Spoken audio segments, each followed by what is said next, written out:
Tim Gabungan Badan Narkotika Nasional mengungkap puluhan kasus tindak pidana dan sindikat narkotika di sejumlah daerah di Indonesia. Dalam konferensi pers di Jakarta pada 23 Juni, BNN mengungkapkan selama periode April hingga Juni 2025, terdapat 172 laporan kasus narkotika di berbagai daerah. 172 kasus itu terhubung dengan 4 jaringan sindikat domestik, jaringan pulau dan antar provinsi, dan sebanyak 3 jaringan internasional yang beroperasi di Indonesia dan Malaysia. Adapun total rincian berat barang bukti mencapai 683 kg berupa sabu, 308 kg ganja, hingga menahan ratusan tersangka dan mengamankan ratusan narkoba berjenis sintetis.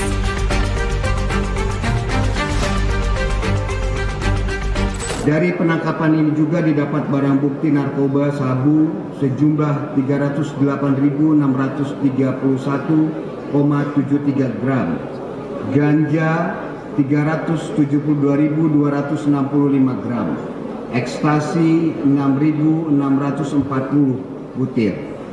Keberhasilan dalam pengungkapan ini tentunya merupakan hasil kolaborasi yang intensif antara BNN, Bea Cukai, dan instansi lainnya di bawah Des Koordinasi Pemberantasan Narkoba. Orang-orang yang ditangkap ini kita menangkap bukan sekedar transporter ya.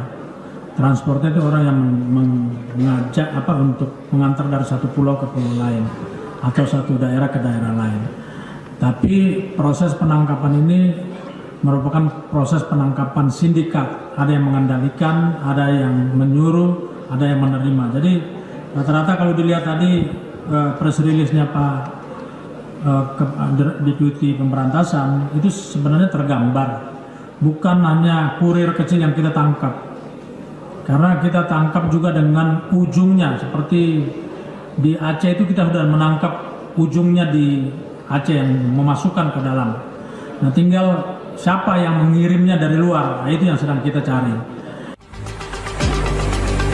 Tak hanya tindak pidana narkotika, pada periode yang sama juga terungkap kasus tindak pidana pencucian uang (TPPU) dari 2 jaringan sindikat narkotika dengan nilai aset sitaan mencapai lebih dari 26 miliar rupiah.